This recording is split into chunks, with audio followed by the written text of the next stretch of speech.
Blog Talk Radio, the world's largest online radio network. Okay, and and that's been my big pet peeve with this whole thing. I've had so many say, well, do you see a dead bear in the woods? And well, as often as I'm in the woods, no, I don't. But if Bigfoot's been around as long as it's said that Bigfoot has been around, I would think, like you say, by now something should have been found, whether it be bones or a body. I mean, so I wonder, is there some intelligence to these creatures? So perhaps they take care of their dead, or maybe they're interdimensional? And that is closer to what we're doing. That's what I talk about in the Silent Invasion book. By the way, if anybody's interested in getting a copy, because we're not going to be able to get it as detailed as we like tonight, and the cases in there are probably some of the most fascinating and bizarre cases you'll ever read about. It's my Silent Invasion book, Silent Invasion, the Pennsylvania UFO Bigfoot Case Book. And it's available autographed through my website at stangordon.info or through Amazon. And I think people will find it is a very, very fascinating read, and it will give you a different perspective on what we're dealing with. Absolutely. And, certainly. Give us a couple accounts of these cases. Well, before we get into some of the really weird stuff, let me give you the classic case of UFOs and Bigfoot. And okay. I'll just give you the basic part of the story. There's a lot more to it. We could talk for hours just about this one case. But this goes back to October 25th of 1973, as all these cases are unfolding, and where our teams are responding around the clock, basically, to a lot of these incidents. And I can tell you about some of those incidents. It was an amazing time to live through, I can tell you. It was like living a science fiction movie, but it was really happening, and it was just an amazing time. But October 25th of 1973, there was a lot of UFO activity going on that day during the early morning and evening hours from different areas. But about 10:30 that night, I got a call from the State Police Barracks in Uniontown up in Fayette County, which historically Fayette County is a really hot area for all kind of weird stuff, and it still is. And even just recently, some of the cases we've had up there are really interesting. But year after year, we get a lot of Bigfoot activity up there. But anyhow, that night of October 25th, 73, the state trooper calls me. He had just came back from investigating this multiple witness UFO landing with two Bigfoot creatures in the field at the same time. And talking to him, he was very credible. He also seemed himself somewhat disturbed and somewhat upset over what had happened. And he said to me, he thought there was a good chance that something was still up there in that pasture area, that he recommended we get a team up there right away to investigate it. And a key witness was with him at the barracks at that point, and I got to talk to him. And it was already late, and we were quite a distance away, but we assembled our team. We got our equipment checked out, our radiation meters and our equipment together, and we found our way up in that area in the early morning hours. And but what we learned was that at about 9 o'clock that night, in this rural community, about 15 people observed this round spherical object about as big as a barn, bright red, about 100 feet off the ground, and slowly descending towards the pasture. And the main person, this farmer's son and his wife, were driving down to see his dad at his dad's farm where this was taking place, and he noticed this thing in the sky, and he went up to a neighbor's house to get a different vantage point of this thing, and he and the neighbors watched this thing coming down, and he decided they were going to go up to figure out what was going on. So he and two young boys, neighbor boys, decided to go up in that pasture. Before he did, he went over to his dad's farm, grabbed a .30-06, some ammunition, which included two tracers, and as they're proceeding towards that pasture area down this farm lane, in the distance, the dogs are going crazy. They're hearing like a baby crying sounds in the distance, getting louder as they got closer to the pasture.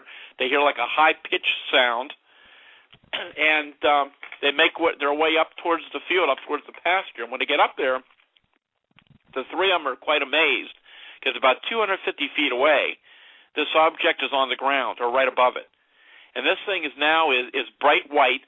It's not a complete sphere. It's like a half a hemisphere with a flat part to the ground. and it's like a big white dome, and it's illuminating the whole field and the whole area, and it's making this real high-pitched sound. And the three of them are just sitting there in amazement. And as they're watching this thing, all of a sudden their attention is drawn to a barbed wire fence about 75 feet away. Along that fence, there's these two tall figures slowly walking one behind the other in their direction. Their first thought is, well, they must be bear. And then they realize, well, heck, the fence post is 6 feet tall. The one was around 8 foot tall. The other was about 7 foot tall. The biggest one's in the front. And these things are bipedal. They have very long arms hanging down almost to the ground. They're covered with long, dark, matted hair. They have glowing green eyes. There's a funny smell in the air like burning rubber. And these things are maybe making like a baby whining, crying sound. And they walk one behind the other.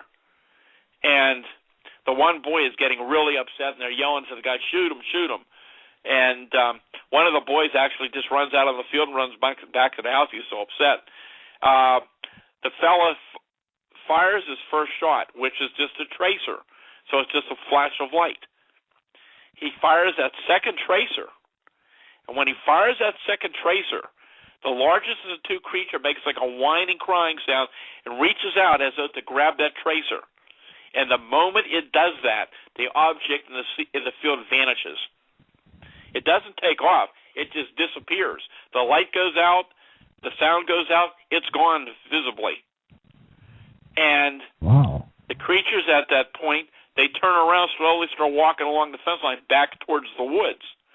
So at this point, he's firing live ammo into these things, and he said, I've been hunting all my life. I know I for sure hit the largest creature. He said they kept looking back at him with his glowing green eyes just staring at him, and he said, I know I hit it. And they showed no effect whatsoever. And they decided they ran out of there and went back to the farmhouse and told the family what happened, took them to a neighbor's and called the state police. So about 45 minutes later, the trooper arrives, and he said, I'm here to investigate the flying saucer. And the witness just says, you know what, just forget about it. You probably think I'm nuts. And the trooper said, we had a report of two similar creatures last night up on one of the mountains, and I have to investigate. So they go up in the patrol car, up in the troop car, go up in the pasture, and what the trooper later told me was when they got up there, in the area where the object had been on the ground or right above it, the whole area was self-luminescent glowing, about 100 to 150 feet in diameter. He said it was bright enough that if he had a newspaper, he could have sat down within that glowing area and read the words from the newspaper from the light coming off of it. The animals wouldn't go anywhere near it. And anyhow, the story goes on and on. They went back to the barracks. When they got there, both the trooper and the witness were taken to separate rooms and separately questioned. And after that, they notified me. And the story actually gets deeper and deeper, stranger and stranger. And I have the whole story in the Silent Invasion book, and it's most interesting. But there were other cases that really got even stranger. And one of the cases that gave us a clue to why we have no bodies occurred also in Fayette County in February of '74. And if you want to discuss that now, we can. Yes, sir.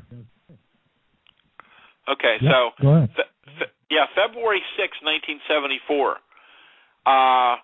If your listeners were alive at that time, around at that time, they'll remember there was a national trucker strike going on. There was gas rationing taking place. And on some of the highways in different parts of the country, there were shootings going on. So here in Pennsylvania, the state police and the National Guard were patrolling together. So in this situation, both the National Guard and the state police responded to this incident. I couldn't get gas the next morning, so I couldn't get up there until early the next morning because it was a pretty good distance away. But anyhow, what we learned was that the story focused on a person who lived in the woods all her life. This woman lived in this little cabin home deep in the woods, and on this particular evening, she was sitting in the house, I think in the kitchen, if I recall, and she was hearing like something going through her garbage on the porch. She had a little pile of garbage, like cans out there, and something was rattling the cans. And she had been having a problem with a pack of wild dogs that had been coming through the area. So she figured these dogs might be back, and she was going to grab her her shotgun and just fire over their heads and scare these dogs away. So she grabs her shotgun, loads up one chamber, and she makes her way over to the door of the front porch. She switches on the light that goes on outside. She opened the door and stepped on the porch. There weren't any dogs there, but just a few feet away in front of her was this large, hairy, Bigfoot-like creature. And she said to me, and I remember plainly, she never ever called it a Bigfoot. She said, it looked like a great big hairy ape. And it had its arms raised up straight over its head. And her first thought was, this thing's going to lunge on me. So what does she do? She fires right into it, a few feet away with her shotgun. She said there's this bright flash of light, as if you had a strobe on a camera, and the creature vanished in front of her eyes and disappeared. Now, her in-laws lived about 100 feet away. They heard the gunshot.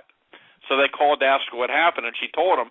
So the son-in-law grabs his pistol and began to make his way up towards her place, and told me that he was surrounded by what he said was 4 or 5 hairy people with eyes like coals of fire, and began to randomly shoot at them, and he ran to her home. At the same time, there's this glowing object with different colored lights, he said, like a big Christmas ornament hovering over the woods at the same time.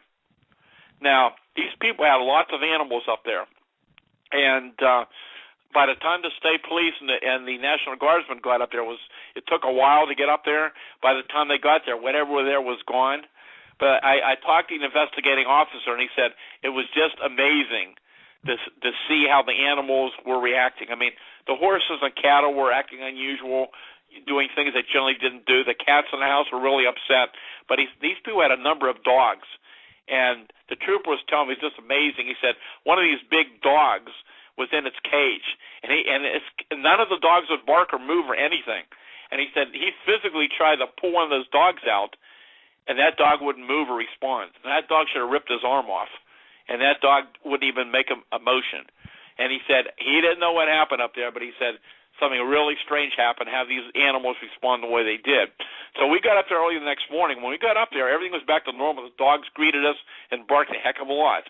And we were out in the woods with a game officer from that county. He was out there with us searching for evidence. And right in line, out in the woods, right in line of where the woman had shot this thing from her porch, we found the BB pattern in the trees out in the woods. And so here was a case that highly suggested that we were dealing with something other than a normal flesh and blood animal, which may well be the reason why we don't have any bodies of these things. And that wasn't the only case we had. We had other cases which suggested something similar was going on. And I think this brings up a whole different aspect to the phenomena. Like I said, I keep an open mind with the Bigfoot phenomena, but I've got to question, after so many reports year after year, why by now haven't we come up with more physical evidence or even a body? Exactly, and what you've just described makes total sense to me, that they're either somehow connected to this UFO phenomena or they're interdimensional. I mean, how they can just go into the woods, disappear, nobody could find them. I mean, it's not like they're tiny creatures, so they would have to have a pretty decent living space, I would think. So if they're real, and I don't know, have you seen enough evidence in your investigations to say that Bigfoot is real? Or UFOs, I don't have to ask. I know those are real. But what about Bigfoot? Yeah. I mean, are you convinced? Yeah? Oh, yeah. Like I said, I've investigated hundreds of Bigfoot sightings in Pennsylvania, and I mean, and year after year it goes on. I can go over some of the more recent years of some of the cases we had are just amazing. And a lot of these reports are daylight reports at extremely close range. They're not cases where you could have a misidentification. I mean, a lot of the Bigfoot accounts you hear about, people see something in the dark a mile away. Many of these cases are extremely close range, and many have occurred in daylight. And in some cases, you got some type of physical evidence that helps to confirm the report. The question is, however, where do they come from and where do they go? I mean, we searched many mines and caves over the years where there were sightings going on. And these things may have been going in there temporarily, but there was never any evidence that they were staying in there. And we did have cases where people saw them eating. The main diet we found years ago was mainly apples, corn, and berries. And even though we've had reports of them carrying deer over their shoulders, There are some cases where it suggests that they might eat like deer and turtle and other small animals at times. We also know they seem to have a very big hatred for dogs for whatever reason. But of the many, many cases we've had, they're very curious of people. They sometimes approach people fairly closely, but generally when they're seen, they take off. And as so many people have said to me, and hunters who encounter these things in the woods, if this thing really wanted to follow up and stop somebody, they could easily have done it. I mean, we've had cases, things chasing cars probably 40, 50 miles an hour. And, I mean, just tremendous, just bizarre cases. And, again, a lot of these cases we investigated within minutes to hours after they occurred. And just to see the emotion of the witnesses was quite amazing. That sounds amazing. Stan, hang on with us for a moment. We've got a short break that we need to take here. Everybody hang on with us, and we'll be back. And we'll take your calls, 347-989-1012. That is the number to call in about UFOs and mysterious creatures. I'm Michael Vera. This is Late Night in the Midlands on the LNM Radio Network. We are still standing together as intended. 347-989-1012. Make sure you press 1 so we know you want to get on the air. Welcome your phone calls.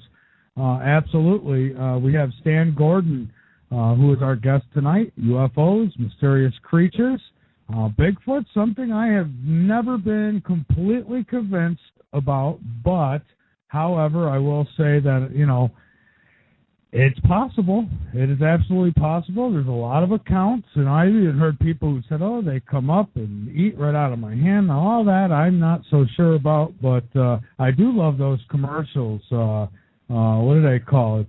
Ticking off Sasquatch or whatever it is. And, he gets mad and throws them around. But, I wish that, they would find a body. If they'd find a body, I would be more apt to believe that maybe this is. And the only way I guess I can explain it is if this is real and there is such thing as Bigfoot creatures, then they have to be interdimensional or they have to be involved somehow with the UFO phenomena. Maybe a hologram like somebody had mentioned. I don't know, but there's something mysterious about it. People report it all the time. And I would imagine that some can be mistaken as, gorillas or whatever, or bears could be mistaken as them, but, every video that I've seen so far seems to be a blurry type video, and, the only good one I think is I think it's the Garrison, it's called, video on that, and there's a lot of speculation about that too, so I don't know, maybe not, but, that's what I like to do here on Late Night in the Midlands, cover everything. Things that we don't have the answers to, things we might believe in or might not believe in. I like to talk about it all and try to get to the answers. It's not just about, I'm not here to save souls or save the world. I'm here to bring on the best guests, best information, and let you decide because you're all individuals. You have your own opinions. It's not for me to tell you what you should think. That's up to you. But anyways, let's get back to it. And by all means, call in if you like. The website, latenightinthemidlands.com. Go on over, become a member, be informed. I'm Michael Vera, and again, my guest, Stan Gordon, and we're getting back to it now. And Stan, somebody had asked me in the chat about man-wolf creature. Have you ever heard about a man-wolf creature? Yeah, occasionally we do. And in fact, I have an amazing incident that's on my website of a case that I investigated that happened, actually it was November of last year, November 20th, up in Troy, PA. It's up in Bradford County. And it's a really detailed report, very, very intriguing. And in fact, I'll be glad to go over some of the notes I have on it with you. It's quite interesting. Sure. Okay. All right, this happened November 20th of last year, but I didn't get the report on it. The guy didn't report it till April 11th. And I talked to the man and finally had a chance a while later to finally reach his girlfriend who was with him that night. And it was about 11:05 that night. They were driving down what they call Mud Creek Road, traveling west towards Highway 14 near Troy, PA. As they continued down the road, their attention was drawn to the left side of the roadway. and the man who was driving said he saw movement and mentioned it to his friend. The woman thought that a naked man was crawling on the side of the road. That was her first impression in the dark. The driver slowed down, swerved his truck in the middle of the road, and directed the high beams of his headlights towards the subject. The driver stopped about 30 to 40 feet away. They realized this was not a person, but instead a creature that was crawling very low to the ground. And as they watched, the creature moved in a squatting position with its back completely straight, somewhat like the stance of a kangaroo. The arms of the creature were held tightly to its body, and what looked like long claws resembled the talons of an eagle were visible. The claws were estimated to be 8 to 10 inches in length. One claw was shorter than the other three, and the creature had a very muscular body. The head of the beast appeared to be oversized and shaped like that of a wolf. At the top of its head were 2 pointed bat-like ears that looked to be about 4 to 6 inches long. The entire creature, according to the man, was covered with dull, wrinkly, dark black skin, and he said he could see large canine-like teeth in its mouth. The eyes of the creature, he said, were about the size of a silver dollar and were shiny black. And he stated what was interesting was that even though he had the high beams directed at the creature, the eyes did not reflect at all. He said he looked over the body during the 12-second encounter and for some reason thought the creature should have wings, but there wasn't any. And he said it was in the squatted position and appeared to be about 5 feet tall. At this point, the creature was in the left lane of the road, about 1 to 2 feet onto the pavement. And as they watched in amazement, the creature began to stretch its body. And he said at this point, the animal started to stand up on its back legs while also falling over onto its front feet. The driver said that this position, the creature seemed to be about 6 to 7 feet tall. The animal fell over on all 4 legs. The witnesses observed that the front claws of the creature were now 2 feet across. 2 feet across the center line of the highway, while the back feet remained 1 to 2 feet from the edge of the road. And the creature then turned its head slightly to the right and looked towards their vehicle. The driver told me that it looked directly at them with a horrific expression like it was panicked. And he said it took a deep breath, and he said he had the feeling that the creature didn't realize that it was being observed, and when it realized it was like caught doing something. Once it realized it was being observed, it leaned back slightly and then reached forward with its claws. The creature took one tremendous leap and cleared a 7-foot embankment and moved out of sight into the woods. The man estimated the leap was about 40 feet long. As it was in the process of leaping, it was perfectly straight and held its front claws forward.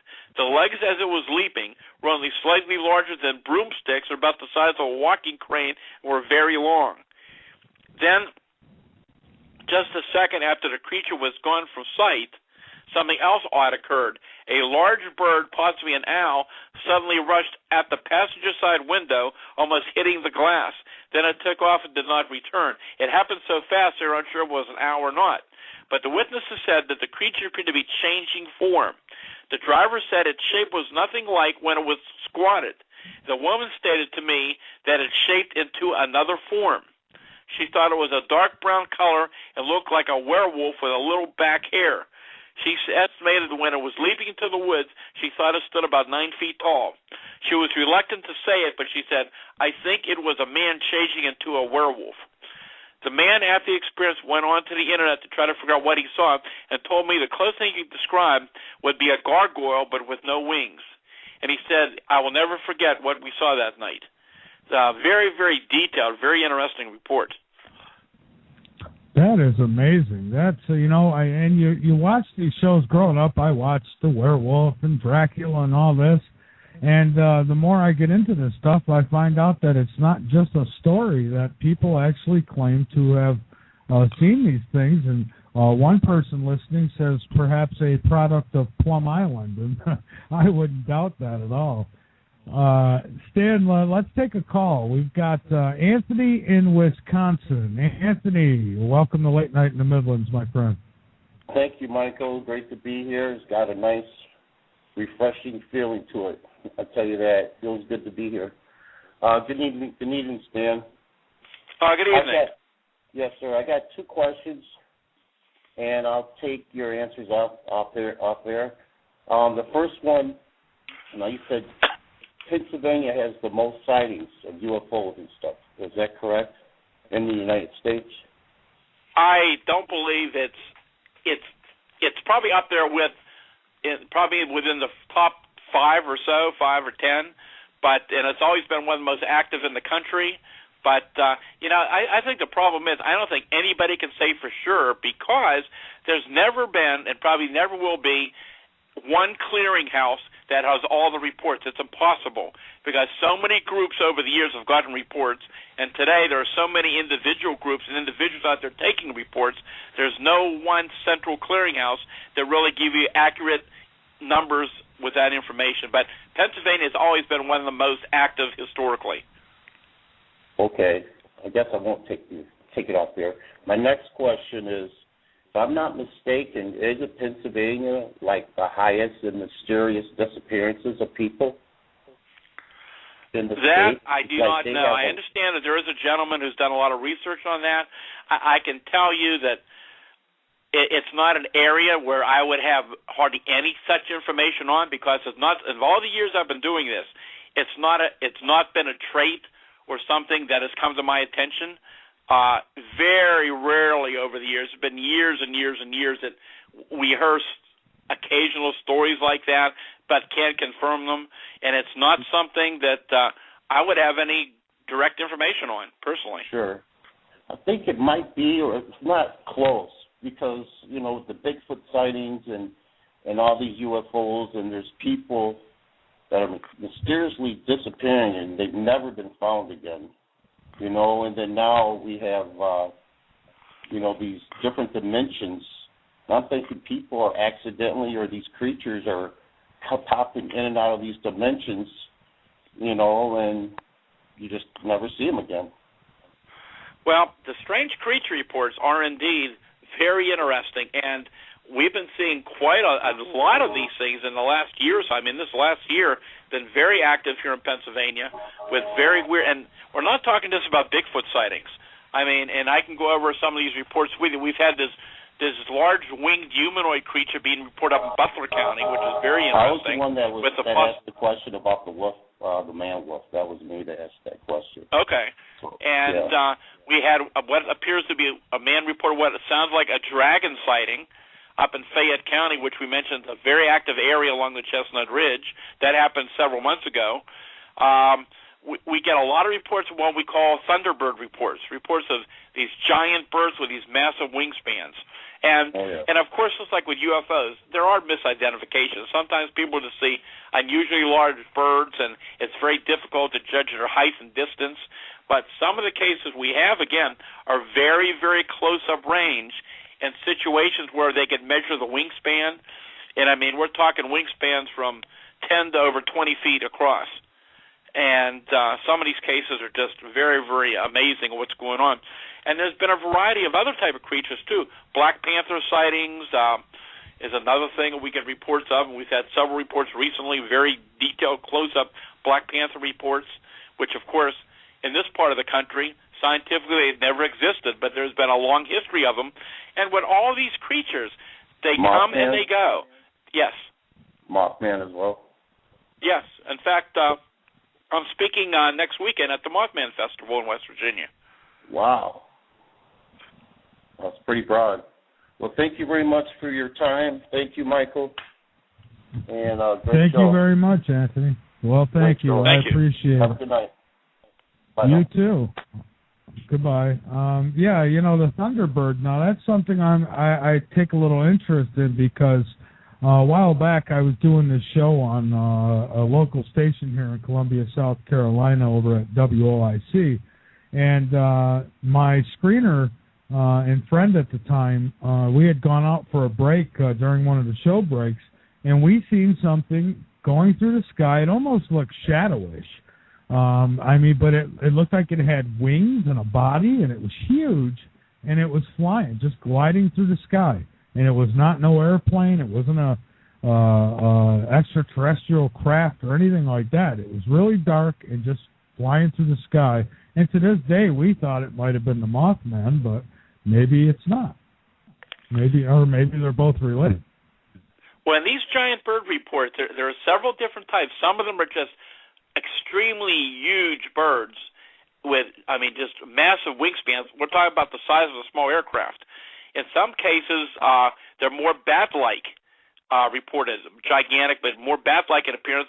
And others have come to us and said these things look prehistoric, what they saw, almost like pterodactyls and pterodons. And the thing is, with all these strange creature reports, and I'll tell you about some other ones, they're here one time and they're gone. They appear and they disappear. They're active in an area for a short period of time, just like with the Mothman reports of the late 1960s. They come and they go. The Chupacabra reports. Down in the Carolinas, back in the, the 80s, we had the Lizard Man reports down there. I was going to ask you about that. Now, that's something I've seen on the news here, I don't know, probably a couple years ago. There's a sheriff in a town here where it was widely reported about this Lizard Man, and he claims that his sheriff patrol car got ripped apart by this thing, and, they even showed the car. It had claw marks, teeth marks. If I recall, there were I think there was some more recent episodes down there in recent years, and I think the main outbreak, and I have to go through my files, but I think it was back in the 80s, because I remember the news media down there contacted me about those cases, and but again, there's so many strange things, and again, the suggestion is that these things, whatever they are, come in and out of our physical reality. They're physical, they're non-physical. They can be physical, they can leave physical evidence and physical traces, then they suddenly disappear and they're gone. And that's what it seems to be happening with some of the Bigfoot cases as well. Yeah, and and that's the amazing part. And there's so many different accounts of these odd creatures, and yet nobody can locate any of them. So, you got to wonder, what's going on? Is there, again, I go to that interdimensional thing. Are there dimensions crossing, and that's why we see them? I don't know if we'll ever get the answers to this. What do you think?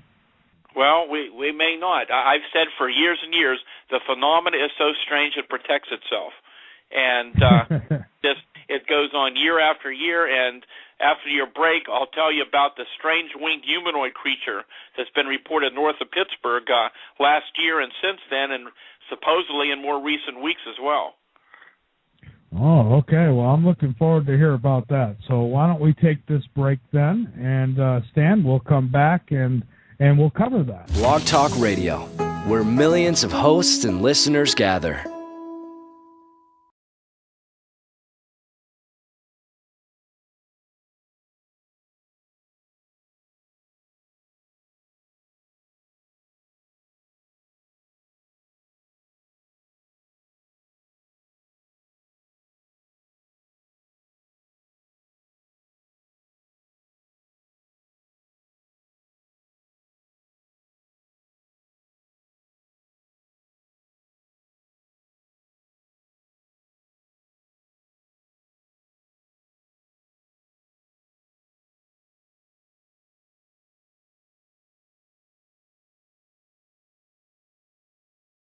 Hours just about this one case, but this goes back to October 25th of 1973, as all these cases are unfolding, and where our teams are responding around the clock, basically, to a lot of these incidents. And I can tell you about some of those incidents. It was an amazing time to live through. I can tell you, it was like living a science fiction movie, but it was really happening, and it was just an amazing time. But October 25th of 1973, there was a lot of UFO activity going on that day during the early morning and evening hours from different areas. But about 10:30 that night, I got a call from the State Police Barracks in Uniontown up in Fayette County, which historically Fayette County is a really hot area for all kind of weird stuff, and it still is. Since away, but we assembled our team. We got our equipment checked out, our radiation meters and our equipment together, and we found our way up in that area in the early morning hours. And but what we learned was that at about 9 o'clock that night, in this rural community, about 15 people observed this round spherical object about as big as a barn, bright red, about 100 feet off the ground, and slowly descending towards the pasture. And the main person, this farmer's son and his wife were driving down to see his dad at his dad's farm where this was taking place, and he noticed this thing in the sky, and he went up to a neighbor's house to get a different vantage point of this thing, and even just recently some of the cases we've had up there are really interesting. But year after year we get a lot of Bigfoot activity up there. But anyhow, that night of October 25th, 73, the state trooper calls me. He had just came back from investigating this multiple witness UFO landing with two Bigfoot creatures in the field at the same time. And talking to him, he was very credible. He also seemed himself somewhat disturbed and somewhat upset over what had happened. And he said to me, he thought there was a good chance that something was still up there in that pasture area, that he recommended we get a team up there right away to investigate it. And a key witness was with him at the barracks at that point, and I got to talk to him. And it was already late, and we were quite a copy because we're not going to be able to get as detailed as we like tonight. And the cases in there are probably some of the most fascinating and bizarre cases you'll ever read about. It's my Silent Invasion book, Silent Invasion, the Pennsylvania UFO Bigfoot Case Book. And it's available autographed through my website at stangordon.info or through Amazon. And I think people will find it is a very, very fascinating read, and it will give you a different perspective on what we're dealing with. Absolutely. And, yeah, certainly. Give us a couple accounts of these cases. Well, before we get into some of the really weird stuff, let me give you the classic case of UFOs and Bigfoot. And okay. I'll just give you the basic part of the story. There's a lot more to it. We could talk for hours. Blog Talk Radio, the world's largest online radio network. Okay, and that's been my big pet peeve with this whole thing. I've had so many say, well, do you see a dead bear in the woods? And well, as often as I'm in the woods, no, I don't. But if Bigfoot's been around as long as it's said that Bigfoot has been around, I would think, like you say, by now something should have been found, whether it be bones or a body. I mean, so I wonder, is there some intelligence to these creatures? So perhaps they take care of their dead, or maybe they're interdimensional? And that is closer to what we're doing. That's what I talk about in the Silent Invasion book. By the way, if anybody's interested in getting